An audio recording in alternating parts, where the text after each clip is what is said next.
A whole raft of details out for the Emperor's Golden Guardians today. Let's take a look at a bunch of the new datasheets, newly updated for the new codex.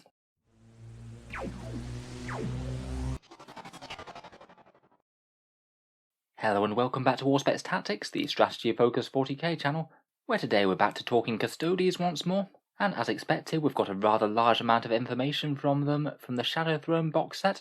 When Games Workshop releases miniatures, they usually provide some rules with them, and as this box was originally planned to be released alongside their codex, the rules and datasheets for the units within do appear to be the updated ones that should be featuring in Codex Custodes when it comes out in January. The previews and leaks that we know today are from this campaign booklet that comes with the box set, and I must say they have been rather generous with the amount of content they've included. They could have been a bit stingy and just given us the details for the Blade Champion, Custodians and Sisters of Silence, but we've also got a couple of characters as well. The ones that you can build from the Allarus kit, the Captain and the Vexilla. What we've got today appears to be the complete datasheet, though of course we are missing a few details that will be coming out in the codex proper, things like the army-wide special rules, and the points costs for the units other than the Blade Champion, which might have nosed up or down a bit or stayed the same. In any case, let's jump straight in then, and start with perhaps the headline acts, the changes to the Allarus Terminators. First up, there aren't any massive changes to the stat line. I was wondering whether they were going to just boost all Custodes by an extra wound or something, just to make them even more tough than they already are, but the base stat line does seem unchanged: movement 6, hitting on 2s, strength and toughness 5, 4 wounds and 4 attacks and a 2-up save. The only bit that has updated is the leadership 11, which we now know is going to be an army-wide thing for the Custodes. Maybe quite relevant on these guys, as big units are fairly popular. Talking of unit size though, that has changed a bit. You can apparently field them in numbers anywhere between 1 and 6, which I'm going to guess the reason for that is that if you buy the box set and then assemble the character and the Vexilla, you'd only have one lonely Terminator left. So maybe it's just to make sure that you can still field them as a legal loadout, even if you choose to do that. I guess we can't be absolutely 100% sure that this isn't just a Shadow Throne box thing, but I think it will be a bit unusual and confusing to print two very similar but slightly different datasheets. I do guess that we will be able to field these in units of 1 going forward. That does seem quite fun if so though. You could have some interesting lone wolf Terminators coming down. Potentially could be a fun threat to throw into the enemy backline and maybe clear out some backfield objective holders with their attacks.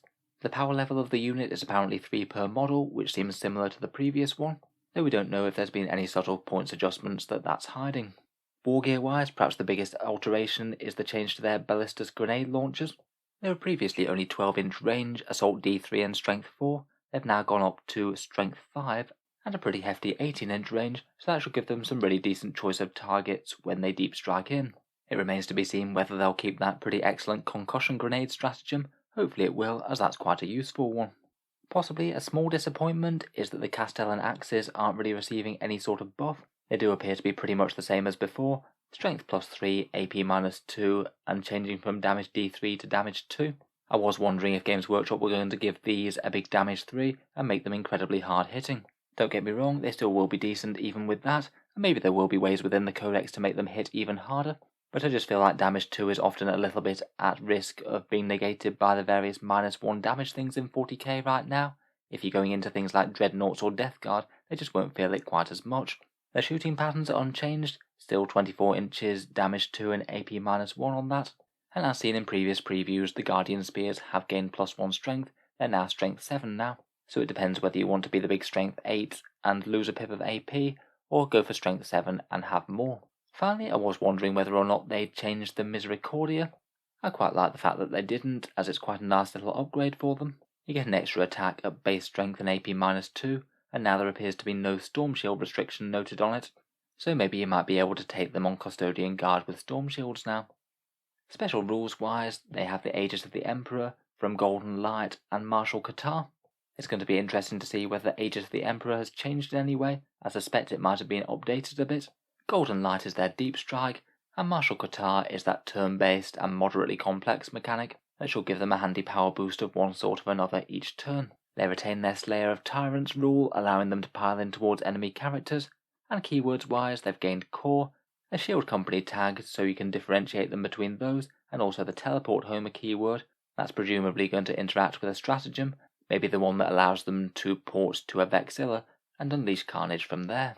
Overall though, seems like a small buff, slightly shootier with those grenade launchers, slightly more dangerous with those Guardian Spears, some interesting tweaks in the squad size, and I wouldn't be too surprised if they're looking far more threatening in the new codex with all these layered rules that you seem to be able to stack on them. The Shield Company buffs plus the Katars really look like your units are going to be punching far harder, even if their base stats haven't changed all that much. As well as them though, we also have the datasheets for the Allarus Captain and the Vexillus Praetor. The Captain's has a few small stat line buffs, +1 wound and +1 attack, and his leadership going up to 11 of course, though as expected his rerolls are now just for core units, so presumably no more giving it to things like the Caladius Grav tanks. He might be a touch more expensive too, his power level has gone up to 7 from 6, we'll have to wait and see what his points cost is. Finally we have the Allarus Vexillus Praetor, whose power has dropped to 6 from 7. He's just gained +1 wounds to 7 wounds now, though he does remain attacks 4. The Vexillus have been very slightly tweaked, now they can only be gained by core and character units from the Custodes, so again it means that you're not getting -1 to hit on a bunch of vehicles and things. It'll be interesting to see if they errata the Forge World Dreadnoughts to get core or not. That could be quite a big deal with this. In any case, 2 of the Vexillus are essentially the same. The Magnifica one will still give you a -1 to hit at range, but now through the mechanic of providing dense cover. The Imperious one still gives you your +1 attack, but the Defensor one has been quite significantly altered. Previously it gave you a 5+ invul save to nearby Imperium units, incentivizing some allied armies, but now instead it gives you light cover to your nearby Custodes. As durability buffs go, that's really quite a good one. Custodes already have a 2+ armor save in general. It's going to make them really resistant to high AP weapons, and particularly things like Storm Shield Custodian Guard are just going to be ridiculously hard to shift with that. They'll be able to save AP -2 things on the roll of a 2+, so absolutely laugh off things like missile launchers. In a game that seems to be all about taking and holding objectives and surviving being gunned off them, this seems like it could be a worthy pickup. Moving on, we come to the Sisters of Silence, and we now have the datasheets for Prosecutors, Vigilators, and Witch Seekers. The changes here are maybe a touch more subtle, their war gear hasn't changed massively, but there still are a few important tweaks. In particular, Prosecutors, the ones with the bolters, they're now troops. All 3 of them have gained the core keyword and Anathema Psychana, but lost the Astra Telepathica keyword, so you can't make any weird detachments with these and Imperial Guard Primaris Psychers. Their datasheet's been updated to have the Daughters of the Abyss ability, likely a consolidation of their Psychic Abomination and Witch Hunters rules. I'm sure they'll still make enemy Psychers -1 to cast, almost certainly have benefits in combat against Psychers in one way or another, and it remains to be seen what else. The base stat line for all of them are largely unchanged, they still get 7-inch movements and 2 attacks each, and the Prosecutors in particular are still armed with basic bolters. It does appear that they've lost one of their datasheet abilities, which was the ability to shoot at Psychers directly with that bolter fire. That would be a bit of a shame to lose. I think with AP 0 and Strength 4 weapons they weren't all that likely to kill anything too meaningful, but might have been good for bumping off something like an Astropath or another unit that's quite small. I guess it is possible that that could be present in their Daughters of Abyss rule, or maybe in a stratagem for them. The Vigilators out of the 3 have perhaps changed the least. The only change to their datasheet is that they've got damage 2 on their Great Blade rather than damage D3. They remain an elite's choice, so aren't going to fill detachments quite as easily as the Prosecutors. But finally the Witch Seekers have had one interesting change, and one that I did see coming. These girls have become a fast attack choice, kind of similar to the Sisters of Battle Dominions, and I did think it seemed curious to put them in fast attack unless they were going to get a similar rule to them. Basically their new special rule is called Seeker Carder, and it's a pre-game movement ability to get them in the enemy's faces faster. They get to make a 6-inch move before the game begins, and if they're embarked in a transport, then that transport also gets to do the same. I'm not sure if they're necessarily going to be quite as important as Dominions are to the Sisters of Battle. Their damage output seems okay, but maybe not completely outstanding. Their Witch Seeker Flamers have got a small buff, going to Strength 4, AP -1, Damage 1 now. Still though, it seems like much like the Sisters of Battle, you might be able to use these as a delivery mechanism. Have a unit of these in a Rhino, then fill the rest of the Rhino with either Prosecutors or Vigilators, and then you can get some OBSEC up the board, or have a fairly threatening melee unit with those Great Blades. I think if these Witch Seekers do remain the same points cost as they are now though, I still don't think they're going to be massively overwhelming on the damage dealing front, good for killing some light infantry, and not all that much else. Overall though, things are certainly looking interesting for these units. In particular, Troops Prosecutors could allow you some very cheap detachments. We will have to wait and see though if there's any further restrictions on Sisters of Silence within the army, maybe only taking a certain amount of them per Custodes in the force, or perhaps not being able to fill mandatory detachment slots. Finally, last but not least, we come to the new miniature of the box, the Adeptus Custodes Blade Champion. We have already seen the vast majority of his rules previewed already, but it's good to get the complete picture. He is now indeed confirmed to be an HQ choice. He's an 110-point character, and he's pretty good in a scrap. Here's his stat line. As predicted, he moves 6 inches and hits on 2s, remains strength and toughness 5, 7 wounds, 6 attacks, leadership 11, though quite interestingly only a 3+ armor save, as his armor is the same sort of style as things like the Forge World Venatari Custodians. I do find it kind of interesting that his save's a bit worse than any Custodian in the core codex, even as he's supposed to be a super elite leader. He will still get a 2+ armor save in melee though, due to one of his special rules. As previewed already, we know that he's got 6 base attacks, and he has 3 different fighting modes with his Vault Swords. There's the anti-vehicle one, which will be strength 7, AP -4 and damage 2. This one auto wounds vehicles and monsters on hit rolls of a 4+, so should be quite good for hitting tough things. His Hurricanist profile doubles his attacks but makes you only AP -1 and damage 1, good for clearing hordes, and his anti-character one is strength 6, AP -4 and flat damage 3, and he gets to reroll wound rolls against characters, making him quite a good little assassin.